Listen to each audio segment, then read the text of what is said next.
ఫిబ్రవరి 16న drill మూవీతో మన ముందుకు వచ్చేస్తున్నారు హీరోగా హరినాథ్ గారు. ఒకసారి మనతో ఉన్నారు, వారితో మాట్లాడి మరిన్ని విషయాలు తెలుసుకుందాం మూవీ గురించి. హాయ్ సార్, ఎలా ఉన్నారు? Hi, wonderful. How are you?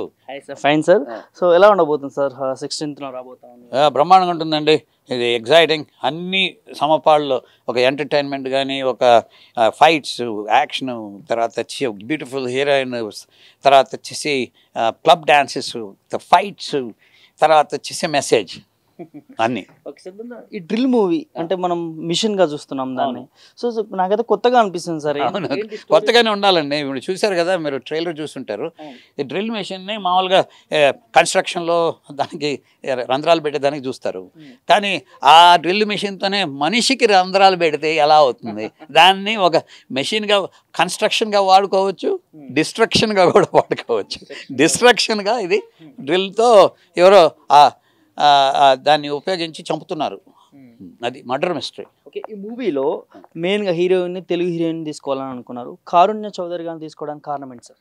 కారుణ్య చౌదరి గారు చాలామంది హీరోయిన్ని నేను ఇంటర్వ్యూ చేశానండి. కారుణ్య చౌదరి గారిలో నాకు నచ్చింది ఏంటంటే, నేను ఒక 2.5 hours ఈ కథ చెప్పాను. ఆమె కథ చెప్పడమే కాకుండా క్యారెక్టరైజేషన్ చెప్పి, ఈ హీరోయిన్ అంటే ఎవరు, ఏం చేయాలి, ఎట్లా చేయాలి అన్నీ చెప్తున్నా. ఆమె ఇప్పటి కాలంలో ఎవరైనా ఏదైనా మాట్లాడుతున్నాను అనుకోండి, మీకు ఫోన్ వస్తే ఏం చేస్తారు? ఒక్కసారి సార్, సెకండ్ సార్ అని చెప్పి ఫోన్ చూసుకుంటారు. మీరు చేస్తారని కాదు, కొంతమంది.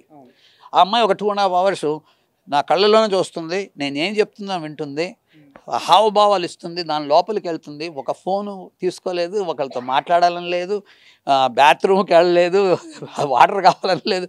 నేను 2.5 hours అయిపోయిందా అనుకున్నా. అటువంటి అమ్మాయి ఒకటి. 2, అందరికీ ఈక్వల్ ఆపర్చునిటీ ఇవ్వాలి. ఇప్పుడు బాంబే వాళ్ళకి ఇవ్వాలి, తెలుగు వాళ్ళకి ఇవ్వాలి, అది లేదు నాకు. ఎవరికైనా ఒక కెపాసిటీ ఉంటే దాన్ని చేయగలిగితే, ఆ అమ్మాయి చేయగలిగితేనే దృఢ విశ్వాసం ఉంది కాబట్టి ఆ అమ్మాయికి ఇచ్చాను. తెలుగు అమ్మాయి అవడం అది నాకు మంచిదైంది, ఇది ఈజీగా అయింది.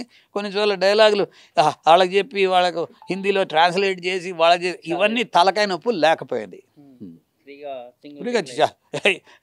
కొన్ని సింగిల్, కొన్ని డబుల్. కానీ ఇంతకుముందు ఏమైందంటే, హిందీ వాళ్ళని తెచ్చుకున్నాం అనుకో, వాళ్ళకి ఉచ్చారణ రాదు, తర్వాత వచ్చేసి ఫేషియల్ ఎక్స్ప్రెషన్ కొన్నిసార్లు 1 2 3 1 2 3 అంటారు. దాని మీద మళ్ళీ డబ్బింగ్ వాళ్ళు వేసుకోవాలి, చాలా కష్టాలు. అవన్నీ లేవు.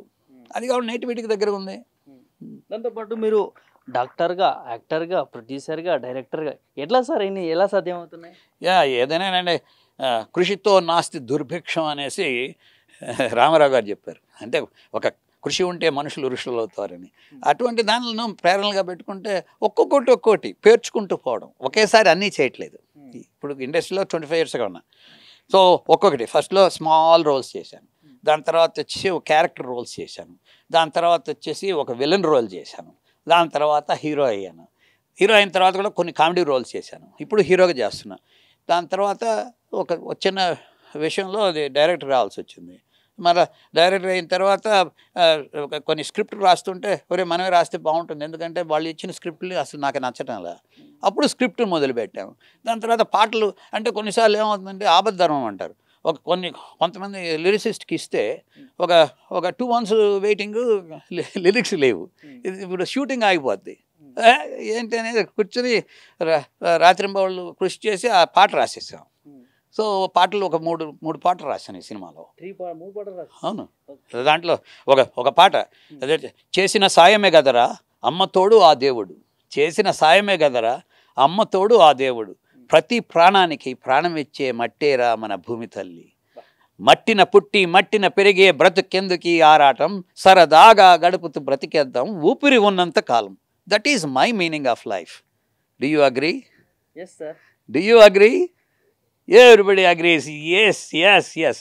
అలా మనసులో ఉన్నదాన్ని ఎక్స్ప్రెస్ చేయాలంటే ఇది ఎవరిదో అయితే నేను ఇట్లా అనార్గళంగా పాడలేం కదా, అది లోపల నుంచి వస్తుంది. మల్టీ టాలెంటెడ్ సార్ మీరైతే. నాకు చాలా హ్యాపీగా ఉంది మిమ్మల్ని కలిసినందుకు. సో స్టోరీ విషయంలో హైదరాబాద్ స్టోరీ అని తీసుకొచ్చారు సార్. సో ఎక్స్పెక్టేషన్స్ ఎలా ఉండబోతున్నాయి ఆడియన్స్కి? అంటే హైదరాబాద్ స్టోరీ అంటే ఎక్కడైనా జరగచ్చు ఈ స్టోరీ. ఒక హైదరాబాద్ జరిగింది, నేటివిటీకి సంబంధించింది. తర్వాత ఇది మర్డర్ మిస్టరీ. ఇది వచ్చేసి దీంట్లో చాలా అంశాలు ఉంటాయి. అందుకని న్యాచురల్గా ఒక్కొక్క స్టేజ్కి పోతుంటే నేను దీంట్లో ఒక cop role, Vikram IPS role చేశాను. ఆ విక్రమ్ ఐపీఎస్ ఈ మర్డర్స్ ఎందుకు జరుగుతున్నాయనేసి నా మీద భరోసా ఇచ్చి నాకు చేతికి ఇచ్చారు ఆ కేసును చూస్తూ ఉంటే ఎన్నో విషయాలు బయటకు వస్తున్నాయి. ఎంతోమంది మనుషులను కలవాల్సి వస్తుంది. అన్నీ చేసినప్పుడు అదే సినిమా అంతే. చాలా బాగా అనిపిస్తుంది సార్ నాకు ట్రైలర్ చూసి. థ్యాంక్ యూ అండి. ఇంకోటి మీకు ఈ 3 రోలలో ఏదైతే అటు డాక్టర్ కావచ్చు, యూటీవీ కావచ్చు, సో మీకు ఫేవరెట్ ఏదనిపిస్తుంది సార్? 3 ఏంటి? 2 చెప్పారు. ఒకటే డాక్టర్, యాక్టర్, ఇప్పుడు డైరెక్టర్. ఓకే. సో దేనికి అండి, ఇప్పుడు ఒకటి వచ్చి 2 విషయాలు ఇక్కడ. ఒకటి వచ్చి వృత్తి, ఇంకోటి ప్రవృత్తి, ఇంకోటి వచ్చి ఆత్మ. ఓకే, వృత్తి కోసం అంటే డబ్బుల కోసం ఏమైనా చేయాల్సి వస్తుంది, అంటే మంచిదే, ఎవరినో చంపాల్సింది కాదు. బట్ అలా అది డాక్టర్ ప్రొఫెషన్. దానికి చాలా సంతృప్తి కూడా ఉంటుంది. 2 ఏమంటే మనసులో ఉన్నది మనం ఏంటి, ఒక యాక్టరా, ఒక ఇది. సో ఆ మనసులో ఉన్న ఆత్మలో ఉన్న ఒక అభిలాష, తర్వాత అదే నువ్వు కొన్నిసార్లు మనం మనకున్న విషయాల్ని తర్జన భర్జన చేసుకుంటూ ఉంటాం. ఎందుకు పుట్టాం, ఎందుకు చేసాం, ఏం చేస్తున్నాం అన్నది విషయాలు. అటువంటి దానికి యాక్టింగ్ అంటే ఎక్స్ప్రెషన్. దాన్ని 3వది ఏమంటే ఒక లీడర్ ఫర్ దట్ ఎక్స్ప్రెషన్, అది డైరెక్టర్. నేను డైరెక్టర్గా అయిన తర్వాత నేను ఈ సినిమాలో యాక్టింగ్ కూడా కొంచెం తక్కువ చేశా. ఏమంటే కొన్ని రోల్స్ కొన్ని ఏరియాస్లో మిగతా వాళ్ళకి ఇవ్వాలి. నేను ఒక్కడిని యాక్టర్ అనుకొని, డైరెక్టర్ అనుకొని అన్ని డైలాగులు నేనే చెప్పుకుంటే అది సినిమా కాదు కదా. అందరికీ పంచి పెట్టాలి, అందరి విషయాలు రావాలి. అందుకని director is the best at this point. మొత్తానికి 5th, 16th రిలీజ్ కాబోతా ఉంది. సో ఆడియన్స్కి ఏం చెప్తారు సార్?